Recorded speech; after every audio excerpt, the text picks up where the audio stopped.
이번 주 학가단은 요한복음 15장 7절 말씀입니다. 너희가 내 안에 거하고 내 말이 너희 안에 거하면 무엇이든지 원하는 대로 구하라. 그리하면 이루리라. 설교 제목은 그리하면 이루리라. 그리하면이란 말은 이루는 동력을 말하는 겁니다. 어떻게 하면 이룰까? 여러분, 주어는 이루리라는 말이지요. 오늘 설교의 명제가 신앙생활의 본질, 신앙생활의 목적을 다시 한번 일깨우는 그러한 설교가 될 것입니다. 여러분, 마음속으로 한번 답을 해보시지요. 꼭 이루고 싶은 것, 내가 지금 꼭 이루고 싶은 것, 빠른 시간 내에 이루고 싶은 것, 아니면 올 연말쯤 이루고 싶은 것, 내년 2월쯤 이루고 싶은 것, 아니면 1년 뒤쯤이나 혹 2년 뒤쯤 이루고 싶은 것. 고3 학생이면 내년 2월쯤 이루고 싶은 것이 있을 것이고, 공무원 시험을 준비하시는 분이 있다면 아마 그것이 3개월 뒤쯤이 될 수도 있겠고 6개월 뒤쯤이 될 수도 있겠지요. 하여 그리하면 이루리라. 어떻게 하면 이룰까요? 여러분, 신앙생활의 목적이 이것입니다. 내 힘으로 노력해도 안 되는 것, 내 힘으로 노력해서 할 수 있는 것, 이룰 수 있는 것이면 내가 하면 되고, 내가 해서 힘들고 내 힘이나 능력이나 경험이나 이런 것들이 부족하지만 하나님 의지하에 이루기 원하는 것이 신앙생활의 목적인 줄로 믿으시기를 바랍니다. 내 힘으로 할 수 있는 건 하면 되잖아요. 그런데 내 힘이 붙여서 하지 못하는 이 일을 하나님 의지하고 예수님 믿어 이루기 원하는 것, 이것이 신앙생활의 목적입니다. 그래서 주님을 의지해서 이루기 원하는 것, 그리하면 이루리라. 여러분, 헨리 루스라는 사람이 있습니다. 헨리 루스, 이러면 잘 몰라요. 그런데 유명한 타임지의 창간자라고 하면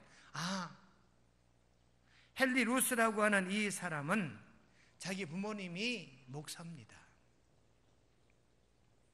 평생 목회하고 목회 말년쯤 되어서 이제 선교사로 해외 나가 있는데, 이 하나뿐인 아들 헨리 루스가 자기 아버지 어머니에게 편지를 써요.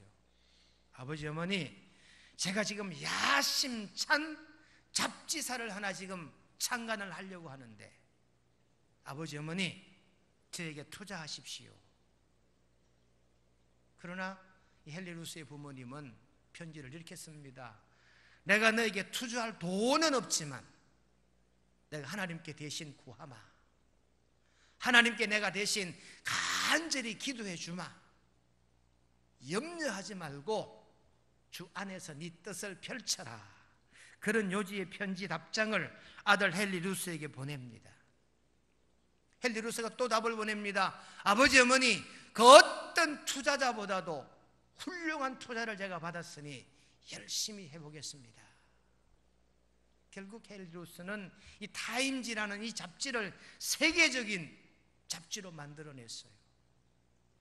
후에 많은 기자들이 헨리 루스를 찾아서 비결이 뭐냐고 물었더니 부모님들이 투자했기 때문이다. 기자가 또 묻습니다. 어떤 투자를 하셨길래? 우리 부모님은 이 세상에 둘도 없는 투자를 나에게 하셨는데 부모님의 생명을 걸고 기도했기 때문입니다. 부모님들의 기도가 이 타임지에 큰 자본이 되고 투자의 동력이 되었기에 오늘날 타임지를 이루었다라고 하는 이런 고백을 했다고 합니다. 여러분, 그리하면 이루리라. 부모님이 기도하니 아들의 사업이 이루어진 거예요. 부모님 기도를 믿고 믿음으로 경영했더니 세계적인 타임지가 된 거지요. 서울 소망교회 류태영 장로님이 계십니다. 건국대학교 부총장까지 지내신 분이신데요, 류태영 지금 80세를 넘으신 장로님이신데, 류태영 그러면 새마을 운동의 골격을 이룬 사람이에요. 새마을 운동, 그럼 박정희 대통령을 생각하지만 박정희 대통령의 오른팔 같은 새마을 운동의 비서가 류태영 박사였어요. 류태영 박사가 쓴 책에 이런 책이 있습니다. 언제까지나 나는 꿈꾸는 청년이고 싶다, 이런 책이 있어요. 물론 나는 긍정적으로 사고합니다, 이런 책이 유명한데요, 그러나 이 류태영 박사님의 쓴 책 가운데 나는 언제까지나 꿈꾸는 청년이고 싶다, 류태영 박사가 멋섬이었습니다. 멋섬. 부모님이 정말 찢어지게 가난한 집안에 태어났는데 부모님을 바라보니까 자기 장래가 암울합니다. 그래서 이 청소년기에 꿈도 없이 비전도 없이 그냥 그럭저럭 살아가는 어느 날 문득 교회당을 지나가는데 교회당에서 아이들이 하는 말이 예수님께서 나 때문에 돌아가셨대 라는 얘기를 듣게 돼요. 그때 류태영 박사는 그렇게 말합니다. 뭐 설마 예수라는 사람이 어떤 사람인데 그 귀한 생명을 너희들 때문에 죽었겠냐. 하도 듣기는 소리가 회개하여 물었대요. 무슨 얘기냐 했더니 이때를 놓칠세라 자기를 전도한 자기 동리 친구가 글쎄 예수님이 네 지은 죄 때문에 돌아가셔서 너 예수님 믿으면 새 사람이 된다. 류태영 박사는 그랬대요.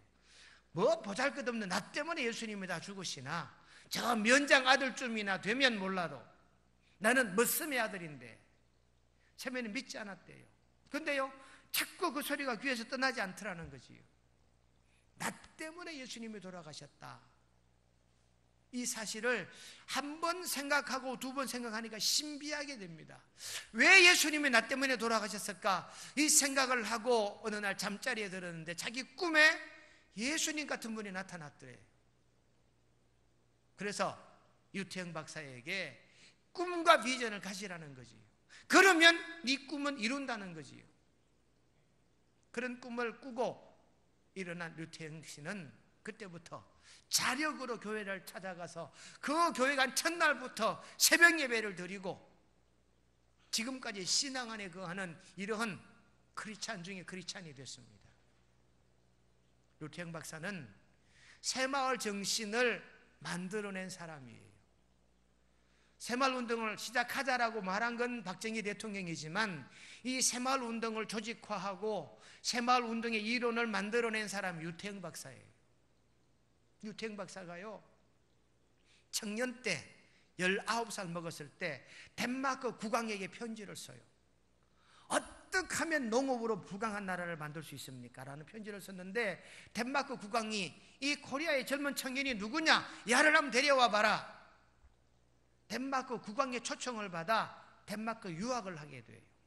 거기에서 이 부강한 덴마크의 농업 기술을 터득하게 되고 그 다음에는 이스라엘의 이 농경, 사막에 농사를 지어 열매 맺는 이스라엘의 농경 비법을 류태영 박사가 전수받게 됩니다. 그리고 이스라엘 히브리 대학교의 교수가 되지요. 동양인 최초의 히브리 대학교 교수가 된 것이 류태영 박사입니다. 그 후로 우리나라에 돌아와서 건국대학교를 졸업했기 때문에 건국대학교 부총장까지 지내신 분이지요. 류태영 박사는 지금 전국을 돌아다니며 간증을 하고 계시는데 이렇게 간증합니다. 내가 이렇게 이룬 것은 예수 안에 있었기 때문이다. 예수님 안에 거했기 때문에 예수님과 함께 생애를 살았기 때문에 오늘날 자기 자신이 있었다라고 이야기하며 새마을의 정신이 곧 기독교 정신이라고 외치고 다니는 것이 류태영 장로님의 신앙 간증의 핵심입니다. 여러분, 그리하면 이루리라. 여러분, 이루시기 원하는 소망이 있지요. 한두 가지가 아니지요. 어떻게 하면 될까요? 오늘 그 비법이 성경에 기록되어져 있습니다. 오늘 이 요한복음은요, 예수님과 나와의 관계를 말합니다. 에고에미, 나는 무엇이다. 예수님께서 하신 말씀입니다. 나는 세상의 빛이다. 나는 생명의 불이다. 나는 선한 목자다. 나는 생명의 떡이다. 에고에미, 나는 무엇이다. 나는 생명이다, 목자다, 나는 빛이다, 소금이다. 이 에고에미에 담긴 목적어가 전부가 다 아주 평범한 단어 같은데 없어서는 안 될 것들이에요. 빛은 없으면 안 됩니다. 생명은 없으면 안 됩니다. 물도 없으면 안 됩니다. 나는 생명의 빛이다. 나는 선한 목자다. 그냥 하신 말씀 같은데 이 모든 언급된 단어들이 절대적인 것이에요. 이건 뭘 의미하느냐? 예수님과 우리와의 관계, 나와의 관계는 끊을래야 끊을 수가 없는 절대적 관계에 있다는 사실을 말씀하고 있는 것입니다. 오늘 15장 자체가 그렇거든요. 너희는 가지고 나는 줄기다. 이 가지가 줄기에 붙어 있지 아니하면 열매를 맺지 못한다는 거잖아요. 그러니 끊을래야 끊을 수 없는 관계가 예수님과 나와의 관계인 줄로 깨닫게 되시기를 주님의 이름으로 축원드립니다. 그렇기 때문에 우리가 그리하면 이루리라, 이루기 원하는 것, 그것 예수님과의 관계 속에서 꼭 이루어지는 줄로 믿습니다. 예수님을 떠나서는 이룰 수 없다고 하는 말씀이 오늘 본문의 말씀인 거지요. 그러므로 소원을 이루는 방법, 꿈과 비전을 이루는 방법, 그리하면 이루는데 이루는 비결이 뭘까? 오늘 본문 4절에 보니까 첫째, 내 안에 거하라. 거하라. 여러분, 성경에 거하라는 단어가 참 많이 나와요. 오늘 요한복음 15장 4절에 내 안에 거하라 그랬고요, 고린도전서 7장 24절 말씀에도 보니까 하나님과 함께 거하라 그랬고요, 디모데후서 3장 14절에도 보니까 너는 배고 확신한 일에 거하라 그랬고요, 요한일서 2장 27절 말씀에도 주 안에 거하라 그랬습니다. 이 거하라 하는 이 말은요, 메이나테, 성경 본문입니다. 메이나테, 무슨 말이냐? 친밀한 관계, 지속적인 관계를 말하는 거예요. 메이나테란 말은 끊을 수 없는 관계입니다. 끊으면 끝이 나는 관계를 말하는 거지요. 그러니까 아주 친밀한 관계, 머물러 살다. 국어사전에 거하라 찾아보면은요, 머물러 살다, 널 곁에 머무르다, 이런 뜻이 거하라는 단어의 뜻입니다. 여러분, 우리가 주거, 동거 그러지요. 주거는 뭐야? 사람이 함께 사는 공간, 주거. 가족이 함께 사는 공간을 주거 공간이라 그러지요. 함께 사는 걸 동거라 그럽니다. 그러니까는 함께 거하란 이 말은 함께 하라, 하나가 되라, 같이 살라 하는 이런 의미가 이 거하란 의미 속에 담겨 있는 줄로 믿습니다. 그러니 여러분, 그리하면 이루는데 어떻게 하면, 예수 안에 거하면 예수님과 함께 모든 일을 이루어 가시는 저와 여러분 되시기를 주님의 이름으로 간절히 축원드립니다. 그래서 이리 와서 내 곁에 거하라 하는 말은 내 곁에 있으라, 나와 함께 호흡하고 나와 함께 동거동록하자, 이 의미잖아요. 그러니까 주님과 함께 거하는 거예요. 자기 남편이 골프장에 골프 코치예요. 늘 골프장에 나서 동네 아줌마들 부르다가 골프를 가르치는 골프 코치입니다. 근데 부인이 자기 남편을 보니까 꿈도 없고 비전도 없어요. 그저 뭐는 골목 골프장에서 동네 아저씨들, 동네 아줌마들 불러다가 골프를 가르치는 코치에 불과한 이 남편을 위해 이 부인이 하나님께 간절히 기도합니다. 하나님, 내 남편에게 꿈을 주십시오. 내 남편이 지혜로운 코치가 되게 해주십시오. 하나님, 내 남편이 예수를 전하는 복음 전도자가 되게 해주십시오. 그렇게 간절히 기도합니다.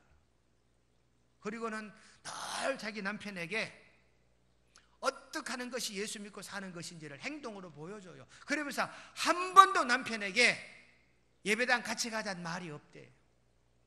묵묵히 그저 예수님 안에 거하면서 남편을 지극정성으로 내주한 거지요. 그런데 이 부인의 이 간절한 섬김과 기도가 하나님께 응답이 됐는가 봐요. 어느 날부터 자기 남편의 골프 실력이 부쩍부쩍 좋아져요. 그리고 한국 프로 골프에 입단이 되고 급기야 미국 그 어렵고 힘들다는 미국 LPGA, PGA 골프 선수가 되어서 이 PGA 트로피를 7번이나 들어 올린 최경주 집사님의 부인 얘기입니다. 이후로 자기 부인의 이 간절한 기도가 응답이 되어서 지금은 최경주 이 골프가 시간만 되면 골프장에 나가서 후배들을 가르치고 시간만 되면 각 교회를 돌아다니며 간정 집회를 하는데 간정 집회하면서 꼭 자기 부인의 이 내조 얘기를 한답니다. 자기는 자기 아내를 보고 예수님을 영접했대요. 자기 아내가 어땠길래 늘 예수 안에 거하는 예수님과 함께 살아가는 자기 아내 같더래요. 어떤 때는 나보다 예수님을 자기 남편처럼 생각하더라는 거지. 그래서 예수 안에 거하여 사는 자기 아내를 바라보고 자기가 스스로 예수님을 믿고 지금은 자기 아내의 기도한 대로 복음을 전하고 다니는 그런 복음 전도자가 되었다라는 말입니다. 오늘 4절과 5절 말씀 똑같습니다. 내 안에 거하면, 너희가 내 안에 거하고 내 말이 너희 안에 거하면 무엇이든지 원하는 대로 구하라. 그리하면 이루리라. 여러분, 구했다는 이 의미가 참 중요합니다. 거했다는 것도 중요합니다. 오늘 첫 번째 말씀의 요지는 이겁니다. 어떤 형편과 처지에서든지 주 안에 거하는 거예요. 예수님 안에 거하는 거예요. 가지와 줄기처럼 뗄래야 뗄 수 없는 물과분의 관계가 저와 여러분들 예수님과의 관계가 되시기를 주님 안에 축원드립니다. 오늘 이 말씀의 요지는요, 예수 안에 거하는 거예요. 예수님 밖이 아니라 예수 안에. 예수 안에 생명이 있네. 주님이 빛이 되시네. 예수 안에 소망이 있네. 주님이 응답되시네. 여러분, 예수 안에 응답이 있습니다. 예수 안에 꿈이 있습니다. 예수 안에 생명이 있습니다. 예수 안에 희망이 있습니다. 예수 안에 거하시면서 가지신 꿈을 이루어가는 저와 여러분 되시기를 주님의 이름으로 축원드립니다. 두 번째 비결이 뭐냐? 구하라는 거지요. 오늘 7절을 보십시오. 무엇이든지 원하는 대로 구하라. 무엇이든지 원하는 대로. 너희가 내 안에 거하고 내 말이 너희 안에 거하면 무엇이든지 원하는 대로 구하라. 여러분, 구하라고 하는 말이 성경에 한두 번이 아니에요.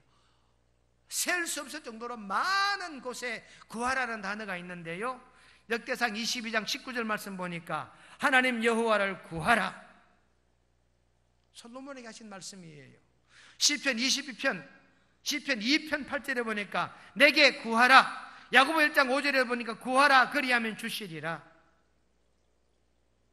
여러분, 우리가 예수 이름으로 구하면 우리가 안 구하는 게 문제지 구해서 못 받은 것이 없어요. 우리가 반드시 하나님께 구하면 이루어지게 되는 줄로 믿고 내 소원, 내 꿈, 내 맡은 도리, 내 해야 할 사명을 하나님께 구하는 저와 여러분 되시기를 주님의 이름으로 축원드립니다. 구하면 하나님은 초월적으로 역사하셔요. 하나님은 초자연적으로 역사하시는 줄로 믿습니다. 세계 2차 대전이 끝이 나고 독일 어떤 고아원의 원장이 기부되어진 모든 먹거리가 다 이제 동이 났어요. 이제 자기가 데리고 있는 이 고아들이 굶을 수밖에 없습니다. 그런데 무작정 길을 떠나서 식료품 가게에 갔대요. 가서 그 주인에게 나는 저 동네 입구에 있는 고아원 원장인데 오늘 저녁에 아이들 먹일 먹거리가 없습니다. 내가 나중에 돈을 갖다 드릴 터이니 아이들 오늘 저녁 먹을 것 좀 주십시오 했더니 주인이 안 된다는 거예요. 당신이 가진 거 내놓으라는 거예요. 이 주인은 아마 이 원장이 가지고 있는 뭐 금붙이나 뭐 시계나 뭐 이런 걸 원하는 것 같은데 이 원장이 하면 내가 가진 것 아무것도 없습니다. 있다면 아이를 위해 기도한 것 뿐입니다. 그랬더니 이 음식점 주인이 빈정대면서 그 기도가 무슨 자산이나 되겠냐고. 그래 그 기도 무게만큼 내가 이 저울에 달아줄 터이니까 당신 기도 한번 적어보라고. 그런데 원장이 마침 자기 호주머니에 기도 수첩이 있어서 기도 수첩을 빼내서 저울 위에 올렸대요. 그리고는 그 반대편에 저울 반대편에 식료품을 갖다 올리는 거지. 그런데 가게 주인이 자기 가게에 있는 빵을 한 봉지 갖다 그 위에 올렸는데 저울이 꿈쩍도 안 해. 나머지 음료수를 갖다 올렸는데 저울이 꿈쩍도 안 해요. 이 기도 수첩이 꾹 눌러 있으니까 이게 저울이 안 내려가는 거지. 근데 자기 가게에 있는 모든 걸 다 갖다 올려놔도 이 저울이 내려가지를 않는 거예요. 얼마나 올렸을까? 그래도 저울이 꿈쩍도 하지 않는 거예요. 그때 원장이 이제 됐습니다. 이 정도면 오늘 저녁 아이들 먹일 수 있습니다. 이거 사주시오. 주인은 자기가 한 말이 있기 때문에 약속한 대로 그 저울이 올려진 사실을 전부 봉지에 담아서 이 고아원 원장을 돌려보낸 다음에 저울을 점검해 보니까 저울이 고장난 거야. 그때부터 이 식료품 가게 주인이 아주 이상한 느낌을 가져요. 정말 신비하다. 어떻게 원장이 오면서 기도 수첩을 가져왔을까? 자기가 원하는 기도한 걸 적어보라 했는데 기도 수첩을 가져와 하필 그 원장이 왔을 때 왜 이 저울이 고장이 났을까? 여기에 대해서 의문이 한두 번이 아니에요. 방금 전까지만 해도 멀쩡했던 저울이 기도 수첩을 올려놓는 순간에 저울이 꿈쩍도 안 해. 자기가 하루 종일 장사하면서 곰곰이 생각해도 이 비밀을 풀 수가 없었다는 거예요. 결국 이 식료품 가게의 사장은 그 다음날 이 고아원 원장을 찾아와서 이렇게 고백합니다. 하나님이 원장님의 기도를 들어주신 것 같습니다. 여러분, 우리가 기도하면은 하나님은요 초월적인 초자연적인 그런 현상으로 저와 여러분들을 도와주시는 줄로 믿으시기를 주님의 이름으로 축원드립니다. 그래 우리는 구하면 돼요. 무엇이든지 구하라. 그리하면 이루리라. 아이고 이건 염치가 있지 왜 이런 것까지. 아니에요 여러분. 내가 할 수 없는 것이거들랑 어떤 것이든 염치불구하고 체면불구하고 하나님께 구하는 저와 여러분 되시기를 주님의 이름으로 축원드립니다. 천국의 열쇠라는 책을 쓴 분이 계십니다. A.J. 크로닌이라는 사람인데요. 신학교 다니면 천국의 열쇠라는 책을 꼭 읽어보라 그래요. 거기에 치시험 신부라는 분이 나오는데요. 이 A.J. 크로닌이라는 이 사람은 가톨릭 신자인데 원래 의사예요. 의사. 이 사람이 처음에 자기가 의사 되는 목적은 돈을 많이 벌기 위해서. 그래서 크로닌이 병원을 개설해서 돈 버는데 혈안이 되어서 환자 보는 건 뒷전으로 하고 돈만 되는 것에 혈안이 되었대요. 그럼 그럴수록 환자는 점점 더 떨어지고 돈은 돈대로 따라오지 않는 거지. 그런 어느 날 크로닌이 기도하는 하나님의 음성을 듣게 됐대요. 하나님께서 지금까지와는 반대로 하라는 거예요. 이제는 돈을 보지 말고 환자를 보라는 거지. 환자를 돈처럼 여기고 환자를 돈처럼 여겨라.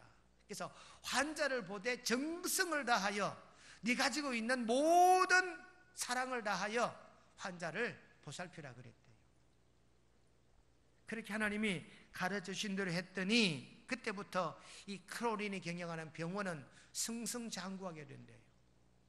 건동의 이름이 나고 많은 환자들로 분비가 되어 결과적으로 크로린이 자기 병원으로 말미암아 큰 병원을 이루고 벌어들인 큰 돈으로 많은 선교비로 사용하게 됐다는 이런 간증문의 얘기가 있습니다. 여러분, 너희가 내 안에 거하고 내 말이 너희 안에 거하면 무엇이든지 원하는 대로 구하라. 여러분, 뭘 원하십니까? 원하시는 것을 하나님께 구하여 응답받는 저와 여러분 되시기를 주님의 이름으로 축원드립니다. 기도 원칙 가운데 때문에라는 공식이 있어요. 때문에. 우리는 이렇게 말합니다. 바쁘기 때문에 기도할 시간이 없습니다. 병들었기 때문에 기도 못합니다. 힘들기 때문에 기도 못합니다.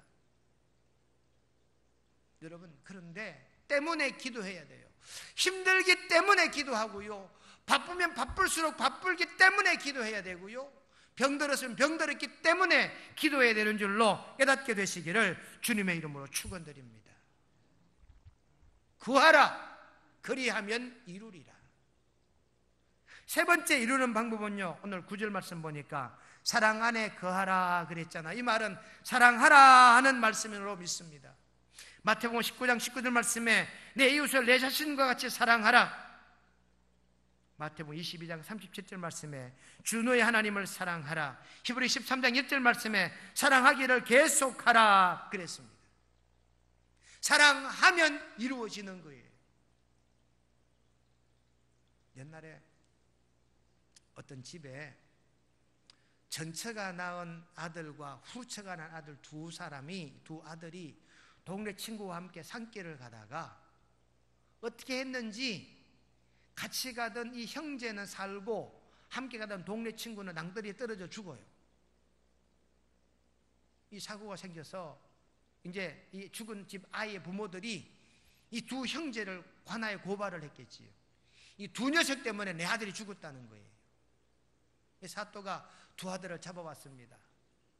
너희들 왜, 친구가 왜 죽었냐? 이 녀석들이 대답을 안 하는 거예요. 사또가 호통을 치니까 첫째 아들이 제 잘못입니다 그래요. 둘째 아들이 아닙니다 사또, 제 잘못입니다. 조금 전까지 둘 다 누가 그랬냐 했더니 대답도 안 하다가 갑자기 말하는데 서로 자기가 죽였다는 거예요. 그래서 첫째 아들은 첫째대로 내가 죽였습니다. 동생은 죄가 없습니다. 동생은 아닙니다 사또, 형은 죄가 없습니다. 제가 죽였습니다. 그러니까 도대체 이게 무슨 영문인지 몰라서 사또가 부모를 오라 그랬어요. 어머니를 오라 그랬대요. 어머니가 왔는데 어머니가 사또 앞에 불려와서 사또가 두 아들이 서로 자기가 죽였다 하는데 어머니 같으면 누가 죽일 것 같으냐고. 이 어머니가 하는 말이 눈물 흘리며 사또, 둘째 아들이 죽인 것 같습니다. 왜 그리 생각하느냐? 사또, 첫째 아들은 전실의 소생입니다. 내가 낳은 자식이 아닙니다. 전실의 소생입니다. 그런데 이 첫째 아들이 죽였다라고 말하면 내가 내 아들이 아니기 때문에 그렇다는 얘기가 되고, 이 첫째 아들이 죽으면 장남인데 대가 끊기잖아요. 그러니 제 생각에는 내가 낳은 아들 이 둘째 녀석이 살인자인 것 같습니다. 그러니 사또, 둘째 아들을 벌 주십시오 라고 말해요. 이 어머니의 말에 사또가 감탄을 합니다. 감동을 받은 거예요. 이 정도로 말하는 어머니의 자식 같으면 사람을 죽이지 않았다는 거예요. 이 사실에 어머니의 이 고백에 감동된 사또가 두 아들을 다 훈방했다는 그런 얘기입니다. 무슨 말일까요? 이토록 어머니가 자식을 사랑하는 거지요. 잊혀진 사람들의 마을이라는 김요석 목사가 쓴 책이 있습니다. 잊혀진 사람들의 마을, 잊혀진 사람들의 마을, 이 마을이 나환자 마을이에요. 원래 김효석 씨는 독일에서 유학을 하고 신학대학 교수였습니다. 이 김효석 교수가 신학대학에서 학생들을 가르치는데 이론적으로만 가르치니까 아주 자기 신앙과는 동떨어진 그런 거예요. 그러니까 이성적으로 학적으로만 생각하니까 도대체 믿어지지가 않는 거지. 그 어느 날 자기 친구 목사에게 이런 질문을 받았어요. 김 교수, 자네 예수 만났는가 했더니 대답을 못하고 나는 예수 만난 적이 없다는 거지요. 이 질문에 김효석 교수가 충격을 받습니다. 나는 예수님을 한 번도 왜 만났는지 만나는 기억이 없다는 거지. 그랬더니 이 친구 목사가 하는 말이, 김 교수, 이제 교수 그만하고 목회하지. 이 친구의 말에 김효석 교수가 학교를 사직을 하고 나환자 마을에 목회하러 들어가요. 목회하러 들어가면서 하나님께 단단히 기도하고 들어갑니다. 하나님, 내가 나환자촌에 들어가면 이 나환자들을 사랑하겠습니다. 사랑할 수 있도록 용기를 주십시오 하고 들어가서 첫날 나환자들 모아놓고 설교를 하는데 무섭기도 하고 혐오스럽기도 하고 겨우겨우 설교를 하고 겨우 내려오는데 80대 되어 보이는 노파 한 분이 목사님 은혜 받았습니다 하고 손을 내미는 손을 보니까 손이 마치 쑥덩어리 같아. 새카만 손인데 손가락도 없는 뭉뚱한 손을 내놓는 거예요. 이 김효석 목사가 깜짝 놀라서 그 손을 덥석 잡았대요. 그랬더니요, 갑자기 80 먹은 할머니가 막 울어요. 막 울면서, 목사님, 내가 18살부터 지금 80이 될 때까지 한 번도 내가 건강한 손을 잡아본 적이 없는데 목사님이 내 손을 잡아주셔서 고맙습니다. 그러니 이 할머니는 오는 목사님마다 악수하겠다고 손을 내밀었는데 한 번도 잡아준 적이 없다는 거지요. 근데 김효석 목사는 할머니의 손을 덥석 잡고 나니까 이 목사가 잡은 손에 사랑을 느낀 이 할머니가 울면서 그런 고백을 하더라고 하는 얘기입니다. 여러분, 사랑 안에 거하는 거예요. 저와 여러분들이 사랑해야 해요. 그러면 내가 원하는 것 모든 것 이루어지게 되는 줄로 깨닫는 저와 여러분 되시기를 주님의 이름으로 축원드립니다. 오늘 말씀의 결론은 이겁니다. 너희가 내 안에 거하고 내 말이 너희 안에 거하면 무엇이든지 원하는 대로 구하라. 그리하면 이루리라. 그리하면 우리의 소원이 이루는데, 그리하면이 뭘까? 구하고 거하고 사랑하는 것인 줄로 깨닫는 저와 여러분 되시기를 주님의 이름으로 축원드립니다. 자비로우신 하나님 우리 아버지, 너희가 내 안에 거하고 내 말이 너희 안에 거하면 무엇이든지 원하는 대로 구하라. 그리하면 이루리라. 그리하면 이루리라. 우리 소원이 이루어지게 될 줄 믿습니다. 예수 안에 거하고 예수님께 구하고 예수님을 사랑하면 이 모든 소원이 이루어지게 되는 줄로 믿사옵고 구주 예수님의 이름으로 기도드리옵나이다. 아멘.